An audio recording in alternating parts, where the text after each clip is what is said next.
যেদিকেই তাকাই শুধু লটারি লটারি আর লটারি। আমার অঙ্কের শর্টকাটের মতো চারিদিকে যেন একটা রব পড়েছে শর্টকাটে ধনী হওয়ার। শর্টকাট নিয়মে আসার জন্য আমাকে যেমনটা অনেকটা সময় দিয়ে অঙ্কের বেসিকটা ক্লিয়ার করতে হয়েছে, তেমনটা জীবনের ক্ষেত্রেও প্রযোজ্য। মানে সাফল্যের কোনো লিফট নেই যে বোতামটা টিপলাম আর উপরে উঠে গেলাম। আপনাকে সিঁড়িই ব্যবহার করতে হবে। যাই হোক, অঙ্কতে ফিরে আসি। একটা লটারি খেলায় 10টা পুরস্কার রয়েছে। লটারির টিকিট 25টা বিক্রি হয়নি। যখন বাছাই করতে বলা হচ্ছে, লটারিটা খেলা হচ্ছে, এই 25টা টিকিট এই 10টা টিকিটের মধ্যে মিক্স করে দেবে। সেখান থেকে একটা টিকিট বাছাই করা হবে। মানে টোটাল 10টা প্লাস 25টা 35টা টিকিটের মধ্যে পুরস্কার রয়েছে 10টা। এটাই পুরস্কার পাওয়ার সম্ভাবনা।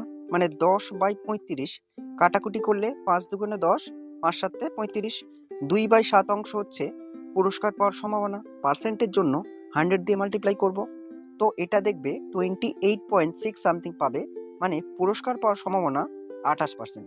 এখানে তো তাও 35টা টিকিটের মধ্যে 10টা পুরস্কার রয়েছে, কিন্তু আমরা বাজারে যে লটারিগুলো দেখি সেখানে হাজার হাজার টিকিট বিক্রি হয় এবং সেখানে পাওয়ার সম্ভাবনা কিন্তু অনেকটা কম। প্রায় 0.0000001% এরকম সম্ভাবনা থাকে।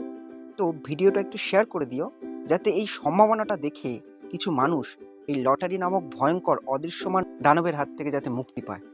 সঙ্গে ভিডিওটা ভালো লাগলে লাইক করে দিও। আর এরকম আরও ভিডিও পেতে আমাকে ফলো বা সাবস্ক্রাইব করে রাখতে পারো। ভিডিওটা দেখার জন্য অনেক অনেক ধন্যবাদ।